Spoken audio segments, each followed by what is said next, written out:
semuanya, selamat datang di Blasman JTB Podcast. Be ready to be update.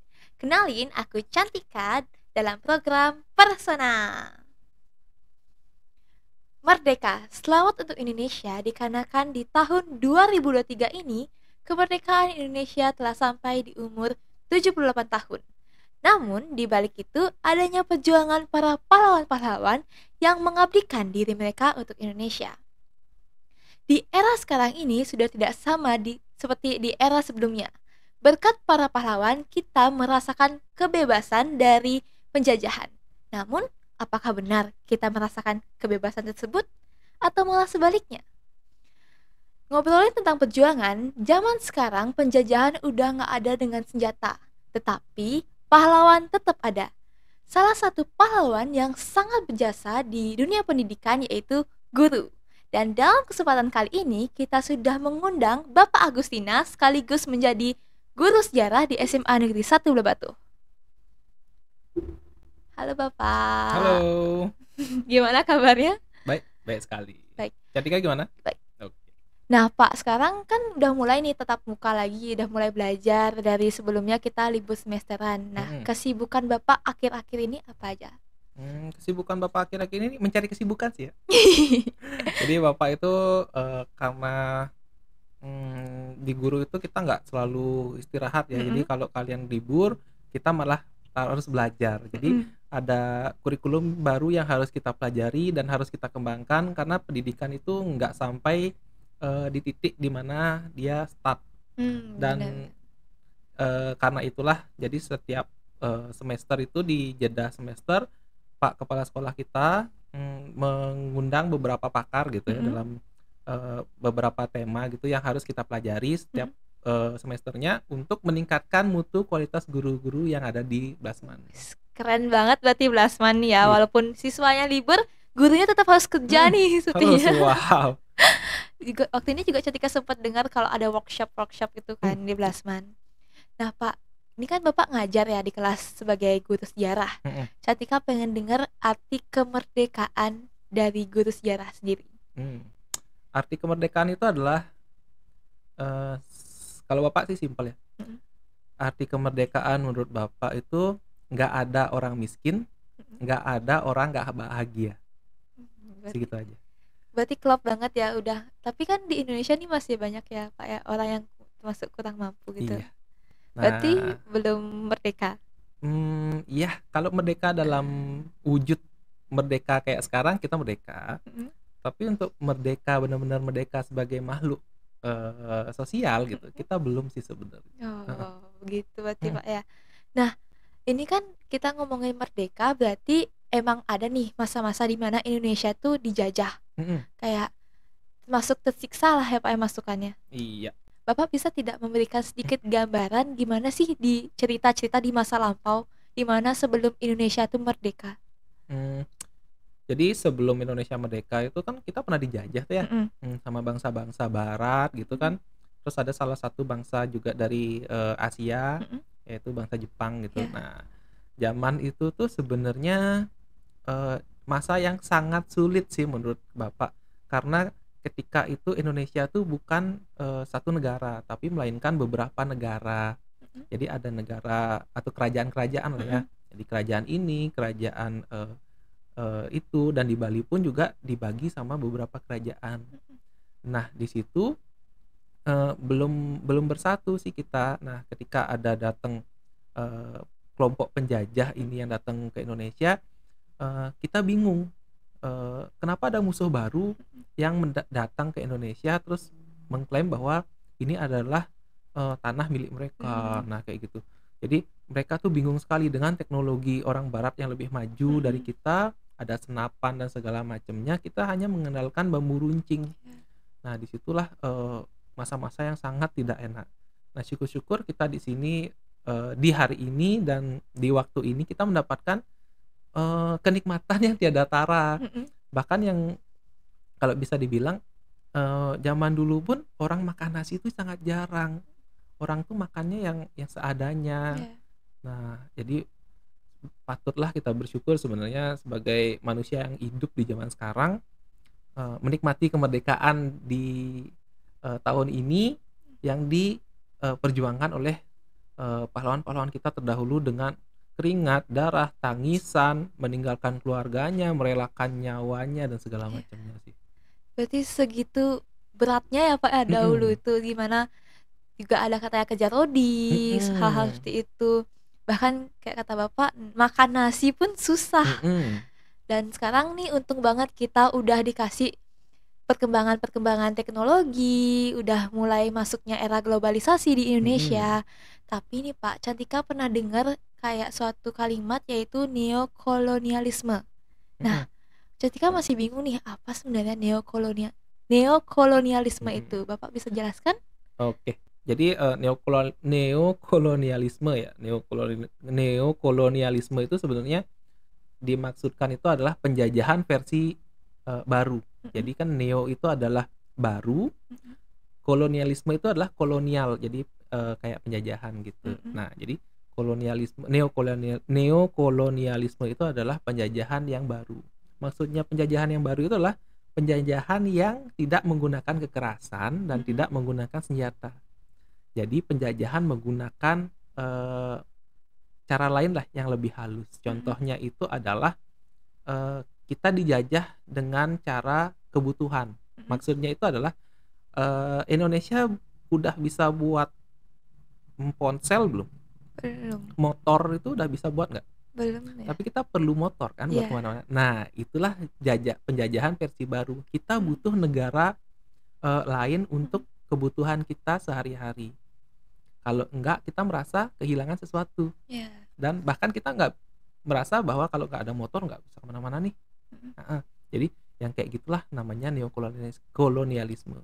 Kita dijajah, tapi kita nggak merasa dijajah. Unik sekali. Kayak nggak secara langsung gitu Pak ya. Bener. Berarti banyak nih sekarang negara-negara yang sebenarnya ikut membawa sesuatu gitu ke Indonesia, Mhm. tapi kita nggak nyadar gitu. Mhm. Nah, untuk cara menyikapi hal itu sebenarnya gimana sih Pak? Sebenarnya cara menyikapinya itu, gini ya, neokolonialisme itu sudah dari dulu sih ada ya, Mm-mm, nggak aja baru-baru ini aja. mm-mm, Tapi, dilihat dari perkembangan bangsa Indonesia, mm-mm, malah neokolonialisme itu membuat bangsa Indonesia tuh lebih, mmm, jadi Indonesia, ngerti nggak sih? Jadi ketika kita kedatangan, neokolonialisme, mm-mm, kita malah lebih bersatu. Contohnya nih ya, eee, ada konten YouTube, orang Indonesia di luar negeri. mm-mm, Dia dia pasti bukan menceritakan mengenai bagaimana sih kehidupan di luar negeri, enggak. uh-uh. Jadi dia cuma ngasih tahu bahwa di luar negeri dia memperkenalkan Indonesia, heeh, jadi Indonesia lebih maju, lebih bagus. Jadi Jadi kayak lebih gitu. dikenal. Iya, jadi terus kita juga, ada neokolonialisme versi, barang-barang gitu kan, Mm-mm, ada HP, kita kan perlu HP tuh. mm-mm, Nah, itu biasanya kan jelek, ya. tapi bagi kita itu bagus karena beberapa di video di sosial media itu memperlihatkan bahwa keindahan Indonesia, Mm-mm, keberagaman masyarakat Indonesia, mm-mm. bahkan yang paling random pun kelucuan orang-orang Indonesia yang Ya. nggak ada di negara lain. Heeh. Nah, jadi kita lebih Indonesia ketimbang dulu sebenarnya. Jadi kayak Oh. gitu, lebih bersatu gitu. Mungkin karena gitu juga Pak ya, di awal Bapak bilang Indonesia tuh masih kayak ada kerajaan-kerajaannya dulu. Mhm, Jadi sekarang dengan datangnya hal itu mhm, malah menimbulkan dampak baik. mhm, ada dampak baik. Kalau dampak buruknya apa aja nih Pak? Kalau dampak buruknya ya lebih lebih ke gini, orang-orang atau masyarakat atau remaja-remaja kita tuh Mm-mm. lebih cenderung, berkiblat ke barat sih, gitu. Hmm. Jadi, untungnya kita di Bali dengan adat yang sangat kental Mm-mm. sekali, di mana masyarakatnya atau anak-anak mudanya sangat gemar ke Banjar, Ya. melestarikan budayanya dengan menggambel, ikut nari, bahkan di Blasman pun, eee, apa, anak-anaknya sangat pintar untuk Mm-mm. menari, sangat pintar menggambel bahkan Mm-mm. kan. Terus di Bali juga anak-anak remajanya itu sudah mulai apa ya, me melek bahwa Mul- kita itu sedang dijajah dengan neokolonialisme. ah, Makanya sekarang kebanyakan masyarakat di Bali itu membuat konten atau membuat, apa sih namanya, karya gitu mm-mm. yang mencerminkan Bali banget gitu. Nah, Pak, ini Cantika juga kepo tentang, setelah kepo tentang neokolonialisme itu Cantika kepo tentang, kan sekarang ini Indonesia merdeka, udah Mm-mm. merdeka. Sebenarnya kita ini sebagai generasi penerus, apa sih yang perlu kita perjuangkan kembali? Hmm, Pertanyaannya susah, jawabannya simple. Ya. Tapi jawaban simpel itu sangat susah diterapkan. Ah, apa sih, Pak, itu? Jawabannya jadi diri sendiri buat Mm-mm. ngebangun bangsa. Maksudnya gimana, Pak? Nah, kan susah kan? Jadi kamu di umur sekarang ini yang punya potensi tanpa batas, kamu bisa Mm-mm. jadi apa aja. Kembangin itu Mm-mm. buat remaja-remaja di seluruh Indonesia ini, kembangin potensi kalian, kalian suka apa, Mm-mm. tingkatkan. Setelah itu ketika kalian sudah meningkatkan kualitas diri kalian, kalian bangun bangsa ini. Mm. Nggak jauh-jauh deh, Mm-mm. ada menteri kita yang bagus banget, Siapa? Nadiem Makarim, Oh, ya kan? Itu menteri yang sangat kompeten sekali, kok menteri muda yang berani mengubah presisi bahwa kurikulum ini harusnya sudah berubah di mm-mm. fase ini. Jadi anak-anak itu harusnya belajar merdeka, bukan belajar dari keinginan pemerintah. Nah, jadi Mm. maksudnya belajar merdeka itu adalah apapun yang mereka inginkan jadi nanti itu yang harus diterapkan. Mm-mm. Nah, jadi maksudnya Pak Nadiem itu ketika anak-anak didik kita atau anak-anak remaja itu suka matematik Mm-mm. tapi rendah di eh, melukis, Mm. jangan kita les melukis, jangan kita leskan melukis, jangan kita gobyok orang-orang dengan eh, Lukisan. lukisan. Bener, potensinya dia itu adalah matematik, ajarin kesukaannya dia. Ketika dia mencapai tingkat tertingginya di matematik, mungkin saja dia bisa menjadi ilmuwan, Ya, iya kan? Nah, itu yang mau diterapkan. diterapkan bener sama Pak Nadiem kita. Berarti keren banget Bapak ya, udah berani berubah beda dari yang Iya, lainnya. sangat. Nah, sama ini sedikit out of topic sih Pak sebenarnya. Jadi kan sempat nih Cantika juga omongin di Bapak di luar dari podcast ini tentang yang barang-barang Kapan kita ngomong? yang waktu di kelas. Oke. Yang tentang barang-barang Cina Iya. datang ke Indonesia itu. Kan banyak nih Pak, anggaplah di e-commerce kayak tempat jualannya online di Indonesia, yang dimana barang-barangnya itu yang mana? Yang Shopee? ya dimana barang-barangnya itu tuh ada tulisannya luar negeri, dan setahu Cantika itu tuh Indonesia udah menerapkan kalau misalnya barang luar itu nggak boleh masuk ke Indonesia dengan segampang itu. Bahkan di akun Shopee itu harganya itu lebih murah daripada di orang yang asli Indonesia. Kan itu kelihatan tuh luar negeri, Bekasi kayak gitu misalnya. Ya, Bapak pernah sih. Nah kan mereka tuh lebih, ya termasuk Cantika deh. Cantika tuh lebih kayak milih barang murah kan jatuhnya. Iya. Tapi Cantika bingung, pas Cantika lihat luar negeri, kok bisa sih mereka Lebih tuh murah. masuk ke Indonesia dengan segampang itu? Apakah itu termasuk neokolonialisme atau bagaimana? Iya, itu termasuk neokolonialisme. Jadi emang ada barang-barang dari luar negeri itu yang dimasukkan dengan cara yang lain. Jadi kalau misalkan kita di bea cukai itu ada syaratnya. Jadi syaratnya ketika ada barang luar negeri yang bobotnya lebih atau dipakai buat apa, berguna buat apa, kayak handphone atau barang elektronik, obat-obatan, makanan yang kayaknya itu bakal berbahaya bagi manusia, itu akan dideteksi dan dibuatkan bea cukainya. Jadi lebih mahal. Tapi kalau barang-barang yang murah kayak skincare itu kan pasti skincare. Tapi nggak murah loh. Iya sih. Nah, biasanya itu dibilang produk Cina. Mereka itu belinya borongan. Satu kontainer dibeli dari Cina, habisnya itu ditempatkan di pelabuhan, catat sama bea cukai, habisnya itu baru dipasarkan. Jadinya lebih murah. Kalau kita belinya satu-satu baru mahal. Gitu caranya mereka sih sebenarnya. Jadi gitu. Ada juga yang bilang ke Cantika kalau mereka tuh kayak dropshipper gitu. Iya. Kayak gitulah. Kayak gitu berarti udah terbebaskan pertanyaan Cantika selama ini. Kayak bingung, kok bisa sih masuk ke Indonesia padahal kan lumayan ketat di Indonesia. Dan ini pertanyaan terakhir sebelum menutup podcastnya, Bapak bisa kasih pesan untuk teman-teman yang nonton di rumah tentang kemerdekaan atau apapun itu. Boleh, tapi sebelum ngasih pesan, Mm-mm. Bapak boleh nanya nggak sama Cantika Boleh. nih? Mau nanya Boleh, apa? oke. Jadi deg-degan. Kok deg-degan? Itu Kan biasa aja. biasanya Cantika yang nanya orang nih, sekarang Cantikanya yang ditanya kan Oh, enggak tuh. apa nih? Nah, gini Cantika, tadi kan Cantika sering nanya atau selalu nanya mengenai Mm-mm. neokolonialisme nih.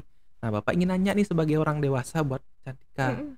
Cantika sadar nggak ketika ada neokolonialisme di Indonesia nih? Cantika waktu ini sih sempat nggak sadar ya Pak ya, Mm-mm. karena mungkin sadar tahu tapi Cantika kira itu tuh dampak dari globalisasi, Mm-mm. bukan neokolonialisme. Apa Mm-mm. sama ya Pak ya dampak itu tuh? Mirip sih. Mirip ya. Mm-mm. Nah Cantika mikirnya itu tuh dampak dari globalisasi, bukan neokolonialisme itu. Mm-mm. Kayak misalnya sekarang kan banyak nih anak muda-muda secantika Mm-mm. tuh udah mulai eh, di Bali kan lumayan jarang menggunakan pakaian terbuka. Mm-mm. Nah, yang Cantika lihat lumayan mempengaruhi di mana orang-orang tuh sekarang menggunakan pakaian terbuka, tapi itu kan kembali lagi ke haknya mereka Mm-mm. sendiri-sendiri kan, karena di Indonesia punya hak asasi Mm-mm. Benar. manusia. Mm-mm. Jadi ya mau ngurusin juga nggak bakal bisa. Sama satu hal, di Bali itu kan banyak banget sama budaya-budayanya, Mm-mm. kental budaya-budayanya. Mm-mm. Dan lumayan nih Pak, orang-orang yang mulai, bukan di Bali aja, bahkan ya di luar Bali tuh mulai meninggalkan budayanya. Jadi Mm-mm. kayak lebih ke barat ya. Mm-mm. Kayak misalnya dianggap sesimpel sarapan. Oh, Di Bali kan biasanya di Indonesia lah bilang sarapannya nasi. iya aneh. Nah, sekarang ya kan lumayan Oh. aneh. Tapi sekarang kebanyakan orang makannya kayak roti. Pastry Ya, gitu ya. udah kayak gitu-gitu, Oh, berarti canggih. udah masuk nih luar negerinya, maksudnya budaya-budaya luarnya masuk ke Indonesia kayak Iya gitu. sih. Itu termasuk Bapak. Iya sih, termasuk sih sebenarnya. Jadi Cantika ngelihat di teman-teman Cantika di sekitar ya. Lumayan. Hmm. Termasuk kadang kan Cantika juga kepengen, Mm-mm. sempat kepengen menggunakan baju-baju yang lumayan termasuklah kayak lebih trendy ke Mm-mm. sekarang, tapi ingat lagi kan, apalagi mama papa itu lumayan Mm-mm. Oh, ketat. berarti Cantika caranya menanggulanginya itu kayak gimana sih Cantika? Cantika cara nenggalingi. Soalnya kalau Cantika nanya ke Bapak gitu kan, karena Bapak udah tua gitu Yeah. kan, generasi selanjutnya kan Cantika nih. Nah, Bapak pengen tahu sih sebenarnya kayak gimana. Cantika ya sadar akan budaya, gimana sih budayanya di Indonesia. Dan yang paling bikin takut nih Pak ya, ini maaf, omongan orang. Nah, Iya sih. iya, itu paling keras kan keras sekali. mendampaknya ke kita. Itu omongan orangnya itu yang bikin paling takut sebenarnya. Sama kita ingat budayanya kita. Ingat kembali apa sih yang perlu kita perjuangkan sekarang. Kalau misalnya sekarang anak-anak muda nih semuanya ninggalin budaya kita dengan alasan paling nggak ada juga yang mikirin itu, paling nggak ya itu kan mereka suka-suka aja mereka. Nah kalau misalnya mereka semua kayak gitu, bakal menipis gitu, menipis orang-orang yang suka budaya itu bakal menipis. Kenapa nggak jangan bilang biarin aja itu, tapi oke deh saya ikut dengan budaya itu, oke deh saya ikut mengubah diri saya dengan tidak terpengaruh hal-hal seperti itu. Sebenarnya boleh-boleh aja, tapi kan ingat gitu loh Pak sama apa yang perlu kita perjuangkan. Ingat tanggung jawabnya kita sendiri. Itu sih menurut Cantika. Berarti kalau Bapak tangkap tuh mental anak-anak zaman sekarang ini di fase kalian itu tangguh sekali ya. Tahu budayanya, nggak mau ninggalin budayanya. Mungkin Bapak, kalau Bapak di sejarah itu dengan mempelajari masa lalu, kita sepertinya bisa menerka masa depan. Dengan Bapak nanyain Cantika sebagai sampel, Bapak kayaknya ada gambaran deh nanti masa depan di Bali itu kayak gimana. Astungkara semakin baik ya Pak ya. Baik, bagus. Semoga juga teman-teman yang seangkatan Cantika atau yang dibilang remaja mau ke dewasa itu juga memiliki pemikiran yang sama. Iya. Karena kan susah bikin orang dengan pemikiran yang sama. Semoga mereka mengingat tanggung jawabnya kembali. Nah, kembali lagi ke pesannya. Oh iya. Pesan apa tadi ya? Pesan untuk teman-teman yang nonton di rumah. Apa aja? Jadi teman-teman di rumah, anak-anak remaja yang sekarang,